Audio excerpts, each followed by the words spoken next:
In your WordPress site, you can group your posts into categories or you can add tags to your posts.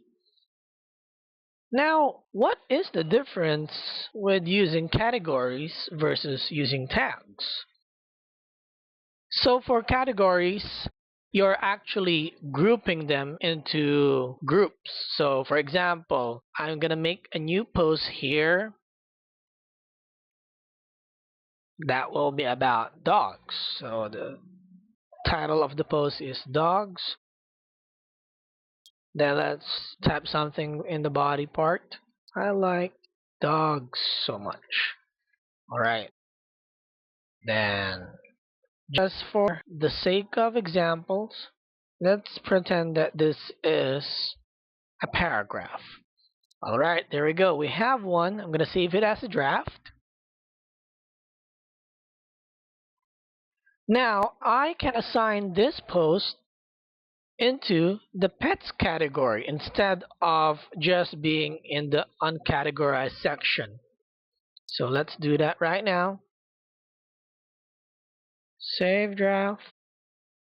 Once you save the draft, it will save the changes to your post. So it will now be saved as in the pets category instead of in the uncategorized section. Now let's make another one.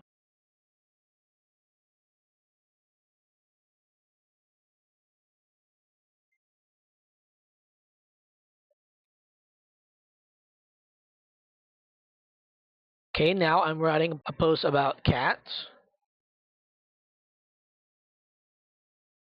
Alright, for the sake of an example, we're gonna pretend that this one is long as well. It has a paragraph, so there you go. We're gonna go ahead and click on the save draft, or before we do that, we're gonna put it in the pets category since it also talks about cats as pets. Then save draft. So as you can see, we have a post for dogs and for cats, and those are similar because they're all about pets, pet animals, so you can assign them in the pets category.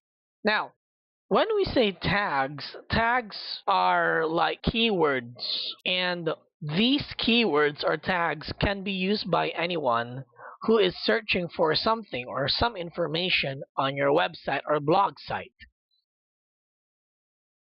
Please take note as well that tags can be unrelated as opposed to categories which should be related to one another. So when we say categories, the posts inside one category must be related or similar to one another. But tags, it doesn't matter. It could be unrelated. One post can have this set of tags and the other can have a different set of tags, and it doesn't matter. So like this.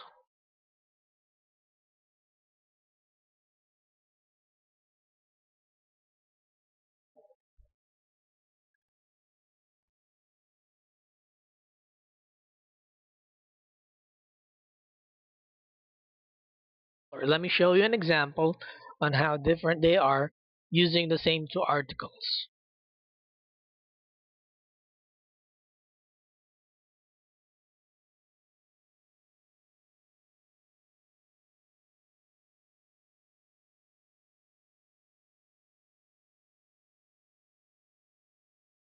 So I will be including a new statement or a new sentence here. There was an epidemic among cats last year. So I'm going to add the tag cat because the cat keyword or word is still related to the article. Add. I'm going to put epidemic because the article still talks about an epidemic. It was stated. There you go. And of course, I'm going to add pet because it's still talking about pets, which is, of course, in this article, cats. There you go. Please take note, I have cat, epidemic, and pet. Now let's go to the other post, which is the one for dogs. Oh, my apologies. Let's save it first. Okay. Let's go to the post for dogs. Now, I'm going to add a new sentence here.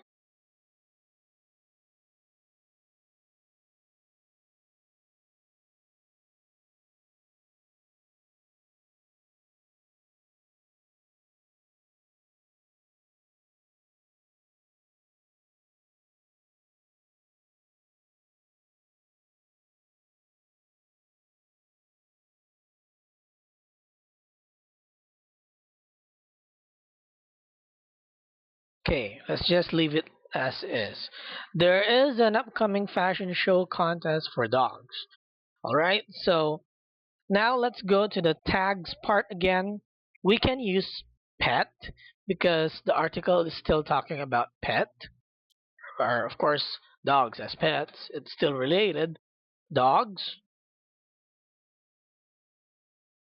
And now, show or fashion show.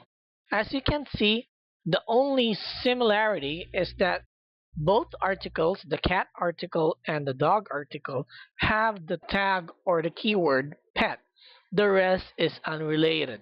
The cat article used epidemic, which is not present here, and the dog article used the tags or keywords dog and show, which is also not present in the cat article.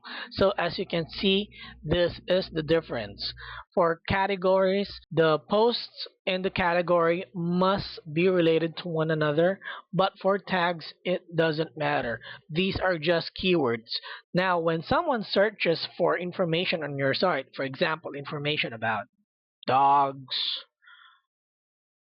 information about shows or dog shows, fashion shows, information about epidemics on cats or cat illnesses. When they use those keywords, the system will pull up the articles that bears those keywords or tags, regardless of the category.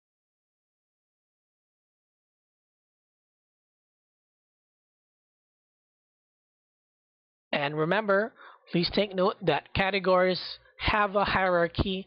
They can be nested, so a category can have a subcategory.